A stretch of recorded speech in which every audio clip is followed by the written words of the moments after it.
ریحان ارسلان ہے اسلام آباد سے. جب سے ہوش سنبھالا ہے یہ ملک ترقی کر رہا ہے، لوڈ شیڈنگ پہ قابو پا لیں گے، دہشت گردی کا مکمل خاتمہ کر کے دم لیں گے، جمہوریت خطرے میں ہے، اسلام خطرے میں ہے. اس طرح کے جملے سنتے سنتے بوڑھے ہو گئے ہیں. اور اللہ اس ملک کو سلامت رکھے. آپ آنے والے 30 سالوں میں کیسا پاکستان دیکھتے ہیں؟ ریحان ارسلان صاحب، جیسے کرتوت ویسا مستقبل. اس کے علاوہ کوئی دوسرا نسخہ یا فارمولا میری سمجھ میں نہیں. ہماری کارکردگی بہتر ہوگی، مستقبل بہتر ہوگا. اگر یہی رہی تو ایسا ہی رہے گا، اگر اس سے بھی بدتر ہوگی تو اس سے بدتر حالات ہوں گے. جو لاجیکل سی بات ہے. اور دیکھیں، میں آپ کو ایک بنیادی بات آپ کے ساتھ شیئر کرتا ہوں کہ کسی بھی ملک میں، کسی بھی معاشرے میں دو ہوتے ہیں پلرز. ایک ہوتے ہیں عوام، ایک ہوتی ہے اشرافیہ. اگر دونوں کی اخلاقیات تباہ ہو جائیں تو اس کا کیا نتیجہ ہوگا؟ پاکستان میں بڑی ذمہ داری سے یہ بات کر رہا ہوں، ایک کمپٹیشن چل رہا ہے اشرافیہ میں اور عوام میں. وہ کمپٹیشن کیا ہے؟ کس نے زیادہ مال بنانا ہے، کس نے زیادہ گھپلہ کرنا ہے. عوام کا آپ دیکھ لیں، ٹریفک سگنل تک یہ پرواہ نہیں کرتے، لین کی پرواہ نہیں کرتے. عید جیسے تہوار پہ، رمضان المبارک جیسے مہینے میں ذخیرہ اندوزی بھی ہوتی ہے، ملاوٹ بھی چلتی ہے، مہنگائی بھی بڑھا دی جاتی ہے. یہ چند چیزیں یہ سامنے ہوں تو میرا خیال ہے آپ مجھ سے بہتر اندازہ لگا سکتے ہیں. حمید صاحب ہیں جی پشاور سے. وہ کہتے ہیں جی آج 16 دسمبر پاکستان کی تاریخ کا ایک سیاہ ترین دن ہے، کیونکہ دیکھنے میں ایک تاریخ ہے لیکن مملکت خداداد کی تاریخ میں 2 قومی سانحات گزرے. ایک سانحہ سقوط ڈھاکہ اور دوسرا سانحہ عامی پبلک سکول. لیکن افسوس سے کہنا پڑتا ہے کہ ہم نے ان سانحات سے کچھ بھی نہیں سیکھا. ہم ایسے المناک سانحے آخر کب تک دیکھتے رہیں گے؟ ارسلان صاحب، یہ میں پہلے ہی ایک پروگرام میں یہ بات کر چکا ہوں. ایک ملک، ایک قوم اور 2 انتہائی گہرے زخم ایک ہی تاریخ کو لگے.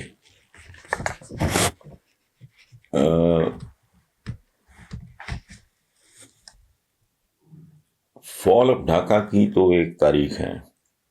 شریف الحق دالیم بی رتم جیسے ہمارے ستارہ جرت ہوتا ہے، ان کی کتاب ہے بنگلہ دیش ان انٹولڈ اسٹوری، یا اس طرح کا عنوان ہے. اسٹوری ہے یا کوئی اس طرح. آپ پڑھ لیں، آپ کو سمجھ آ جائے گا.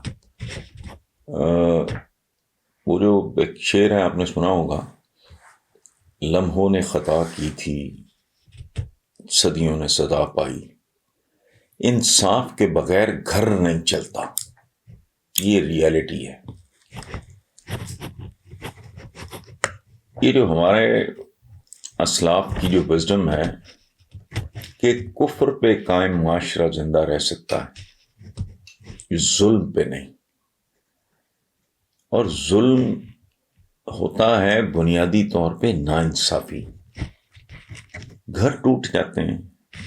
یہ تو ملک، اور ملک بھی ایسا جس کے درمیان تقریباً 3000 کلومیٹر کا فاصلہ، سمندری 1000 سے زیادہ کا زمینی فاصلہ، اور سوائے مذہب کے کوئی قدر مشترک نہیں. قطعاً یہ تاریخ کا ایک حیرت انگیز فیصلہ تھا اگر یونیفائنگ فیکٹر ہوتا ہے، یہ مذہب کا کام نہیں ہے، وہ ایک روحانی یکجہتی پیدا کرتا ہے. باقی اپنے اپنے کلچرز، اپنی اپنی دنیا، اپنے اپنے رنگ روپ، قد کاٹ، کھانے پینے، بود و باش، بالکل ٹوٹلی ڈفرینٹ. ہمارے ساتھ افغانستان ہے، ایک کیوں نہیں ہو جاتے؟ ایران ہے ساتھ، ادھر اس نہیں ہوتا اس طرح. تو صرف مذہب کی بنیاد پہ یہ سوچا گیا تھا. اور میں آپ کو اپنا ایک ذاتی تجربہ شیئر کروں کہ جب میں نے پنجاب یونیورسٹی جوائن کی as an under graduate honours, تو اس میں اس وقت ایسٹ پاکستان تھا، تو بنگالیز کا بھی کوٹا تھا. تو ہمارے بے شمار بنگالی کلاس فیلو تھے. ہاسٹل بھی ایک ہی تھا، دوستیاں بھی تھیں. اور میں بڑی دیر بنگلہ دیش ٹی وی آج سے چند سال پہلے تک میں دیکھتا رہا. خاص طور پہ میں دیکھا کرتا تھا، مجھے تو بنگالی شنگالی نہیں آتی، میں دیکھتا تھا کہ شاید کسی پروگرام میں مجھے اپنا کوئی ہاسٹل فیلو یا کلاس فیلو مل جائے. اس کے بعد وہ دکھائی نہیں دیا. بڑا میرا تو ایک ذاتی عجیب سا تجربہ ہے. اسی طرح عامی پبلک اسکول یہ ہمارا اپنا کیا ہوا ہے. اب جہاں تک تعلق ہے کہ اتنے بڑے سانحات سے اگر بندے کی مت ماری گئی ہو تو سانحہ بڑا ہو یا چھوٹا، سیکھتا بیکھتا کوئی نہیں. سیکھنے کے لیے خاص طرح کا فہم چاہیے، خاص طرح کا لیول چاہیے. ہم نے تو بحیثیت عالم اسلام اپنی گزشتہ چند صدیوں کے زوال سے کچھ نہیں سیکھا.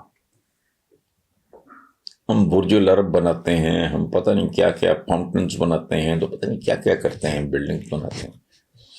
مجھے بتائیں کہ پورے عالم اسلام نے، دوسری بڑی پاپولیشن ہے دنیا کی، کتنے بڑے سائنٹسٹ پیدا کیے، کتنے بڑے مفکر پیدا کیے.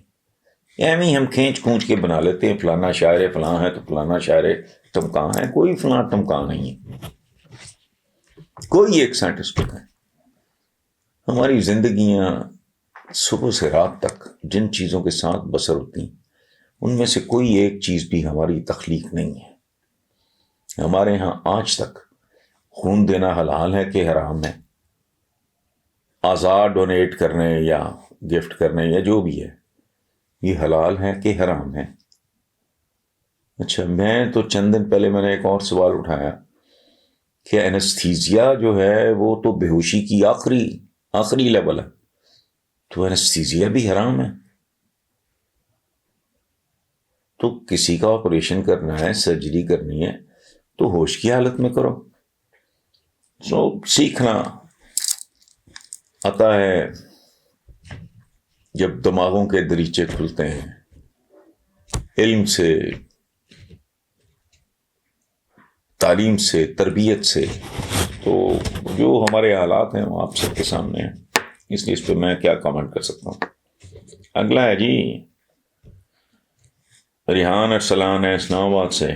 جب سے ہوش سنبھالا ہے، یہ ملک ترقی کر رہا ہے، لوڈ شیڈنگ پہ قابو پا لیں گے، دہشت گردی کا مکمل خاتمہ کر کے دم لیں گے، جمہوریت خطرے میں ہے، اسلام خطرے میں ہے.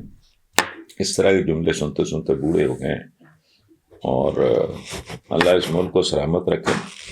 آپ آنے والے 30 سالوں میں کیسا پاکستان دیکھتے ہیں؟ ریحان ارسلان صاحب، جیسے کرتوت ویسا مستقبل.